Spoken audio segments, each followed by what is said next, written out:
How can spiders survive when they lose a leg? When they're in a dangerous situation and try to run away, they can lose legs and regrow them only a couple months later. They'll survive without any problem because most of the time, their legs come off at break points. Those are joints that contain muscles and constrict, which helps spiders minimize blood loss. If they lose a leg at the part that comes before the break point, the spider still sheds it, but it will lose more blood. It will be harder for the animal to recover in this case. Speaking of spiders, have you noticed how they sometimes stay extremely still for a long time? They're motionless while waiting for potential prey to land in their web. When moving around, they waste energy and drive unnecessary attention to themselves. Either a hungry bird praying for a quick snack will see it, or a spider will remain hungry because flies will be less likely to come near their web. When spinning a web, they waste a lot of energy. Even after the web is finished, a spider may have to wait for days or weeks to catch something. So, it's important to save as much energy as possible. Hunting spiders are way more active, but the majority of them are nocturnal predators. They spend their days relaxing, tucked away under a rock or in a nest. Roast potatoes can stay hot for a really long time, and this mostly has to do with the fatty, starchy crust that's like some sort of an insulating layer. When you pre-boil a potato, this causes its starch granules to absorb water and swell until carb molecules seep out to produce this type of thick gel. Since potatoes are in the oven, high temperatures drive off moisture. This makes the gelatinized starch on the outside of the potato chunk and creates a crispy crust. This crust traps the heat inside. The fat from the baking tray collects in cracks too, and the heat-keeping structure stays strong.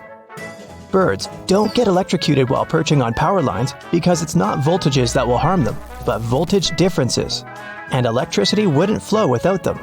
So, if you see a bird standing on a single power line at, for example, 35,000 volts, the lack of a voltage difference is something that keeps the animal safe. But if it accidentally extends its wings and touches another power line that's at a different voltage, it won't end well. That's the reason why electricity companies make sure there's plenty of space between the cables. Have you ever wondered why airplane pilots won't try to land on grass when the landing gear doesn't deploy? The grass may seem like a good solution at first because it's soft, true. But the surface will neither be smooth nor even. When pressure is high, landing on grass can lead to unpredictable movements and cause issues such as structure formation. That happens because of bouncing and unequal pressure. This can even result in fuel leakage and prevent the doors from opening. Bald heads tend to be shiny, even though the skin elsewhere on the human body isn't.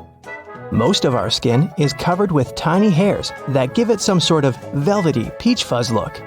With male pattern baldness, the hair follicles tend to shrink and turn into skin cells, which means there's no hair there at all.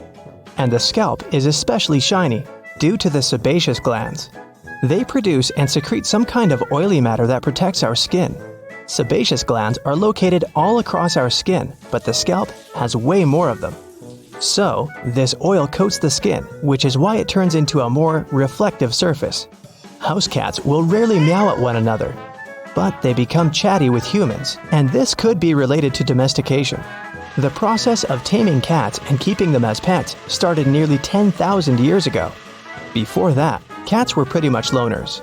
They rarely encountered other cats, so they didn't even have to use their voices to communicate with each other. Instead, they communicated through their sense of smell, which included things like rubbing against a certain object, for example, a tree. So they didn't even have to come face to face with other members of their species to send a message. And that's how they mostly communicate today as well. But humans don't have such a good sense of smell as cats, so these foxy creatures had to think of a way to send us a message and still get what they wanted from us, which turned out to be meowing. If you're planning a day trip to a desert, for example, the Sahara in North Africa, you're going to want to bring good sunscreen, and a lot of water, of course, but also a snug sleeping bag if you're planning to spend the night there too. Deserts really become cold during the night. In the Sahara, temperatures go from an average high of 100 degrees Fahrenheit during the day to 25 degrees during the night. Such dramatic change happens because of two main factors: humidity and sand. Sand doesn't retain heat that well. When light and heat from the sun reach a desert, sand grains from the top layer absorb heat. But they release it back into the air relatively quickly. So during the day, the sand radiates the energy coming from the sun, which eventually heats the air and leads to extremely high temperatures. And during the night, the sand is quickly losing heat once again. But this time, there's no sunlight that would reheat the desert. That leaves the sand colder than before and leads to such low temperatures. In arid deserts such as the Atacama Desert in Chile and the Sahara, the humidity is extremely low. That means the amount of water vapor in the air is almost zero. Unlike sand, water does well to store heat. Water vapor in the air traps heat close to the ground. It's like you cover the ground with a huge blanket.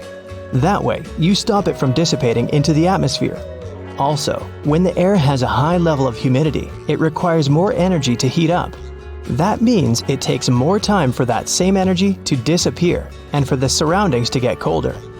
Since there's almost no humidity in deserts, such areas can both quickly heat up and cool down. If you microwave water for tea, it will taste worse than when it's made with a kettle. That's because the temperature of the liquid is the main factor for a good tea. Water should reach a rolling boil before you pour it over tea leaves, whether they're loose or bagged. It's an easy thing to do with tea kettles, both the electric and stovetop varieties. When the burner or the electric heating element is on, the water at the bottom of the vessel warms up. As it's getting hotter, water through the rest of the kettle comes to the boiling point. A microwave doesn't heat from the bottom up. It creates electromagnetic waves that randomly jump around the box. You probably notice when you try to reheat leftovers, they end up partially frozen in some spots and extremely hot in others. The same will happen with water because it's hard to control microwave energy. Overheated liquid won't be good for tea either.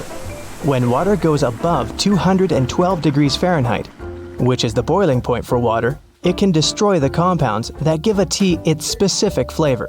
Have you ever wondered why those electrical plugs most Americans use have holes in the prongs? The story dates back to the early 20th century when Harvey Hubble Jr. invented different types of electrical plugs. He started with the detachable electric plug, which was the first ever of that type. Some of his designs had prongs with indents, those aligned with tiny bumps inside the electrical sockets.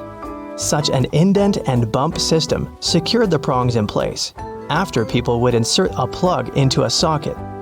At some point, these indents gave way to holes, which worked in the same way. But that's just part of the story. Most of the modern outlets don't even have bumps anymore. They keep plugs from falling out of the wall by using friction and pressure. Today, some manufacturers insert a rod through all the holes in a line of prongs. That's how they lock them in place while encasing them in plastic. Some also say the holes save metal, which cuts costs of manufacturing in the long term.